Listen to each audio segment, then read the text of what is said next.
would start off with close, Okay. have her then align herself to you, like is she starting to kind of move her hips, so that way then yes, you are stimulating over the clothes.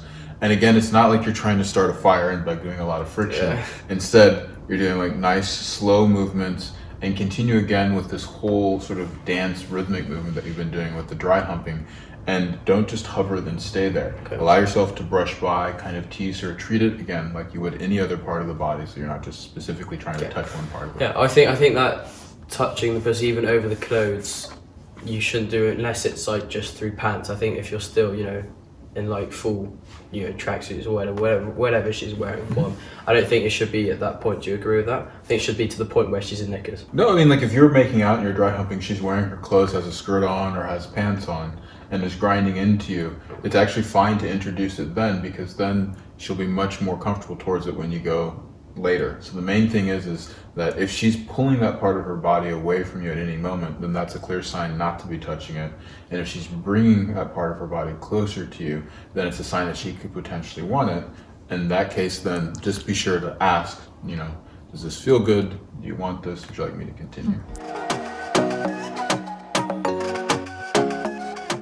So, when would you know when to touch, the woman's genitals, and whether you should be touching it, over the clothes? Well, in general, she's going to be making it kind of presented to you. So in other words, if you are kissing, making out, and bringing your body towards that area of hers, and if you notice, like, for instance, you're kissing, you kind of line up your hips with hers, and you notice that then she's leaning her hips into you or kind of grinding against you, then that would be the first sign that she's wanting to be touched.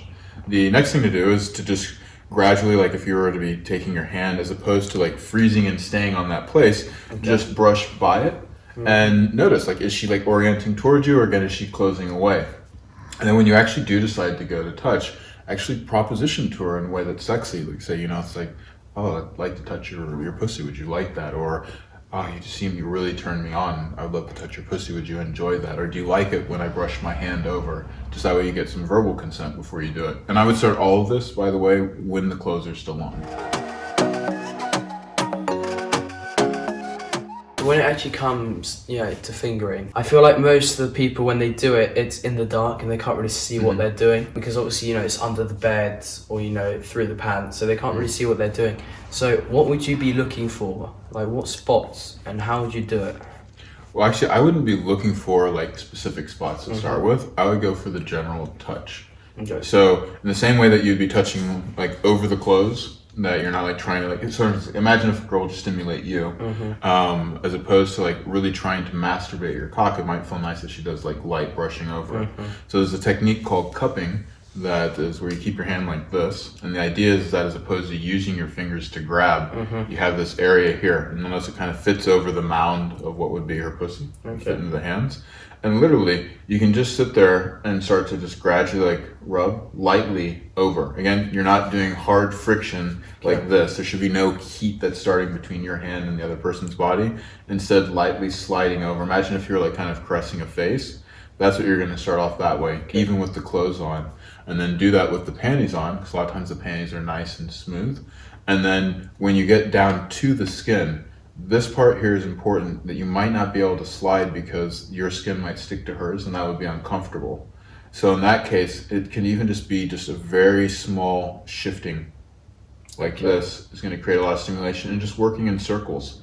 And then the main thing is to get her to grind into your hand. Okay, so your hand, top of your palm being at the top, obviously, so lying down this way and her being at the top. Yeah. So you'd actually take your hand here and place it over. Okay. So that way, where you have the most amount of pressure isn't here trying to go in. That's the biggest mistake. I mean, a lot of guys think, okay, there's a G spot, so I need to go in and push this point, or it's a clitoris, so I need to like push on this and make a lot of stimulation. So you don't want to be going in at all. You just want to even what it could be. Your dick could be the first thing that goes in. You don't even have to finger it before the actual sex. I would definitely use fingers before the sex. before the penis. Okay. And also, I would always stimulate on the outside before going inside, in the same way that you stimulate the outside of the body before you kind of become more central. So you just go to the side of the breast before you go towards over the breast. Okay. Here you touch in this area before you touch on this area. You touch on this area before you go inside.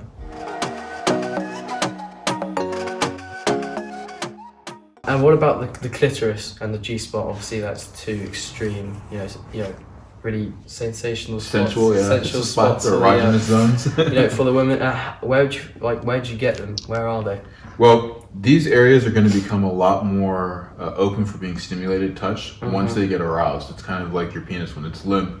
If someone's touching it, you don't get nearly as much sensation when you get aroused. So again, using this cup here and doing these kind of circular motions is going to get the lips are going to visibly swell. You also, maybe since like you said you won't be able to see it, you should start to feel though that there's more warmth there. There should be like kind of a more plumpness, like these are a little bit more swollen out.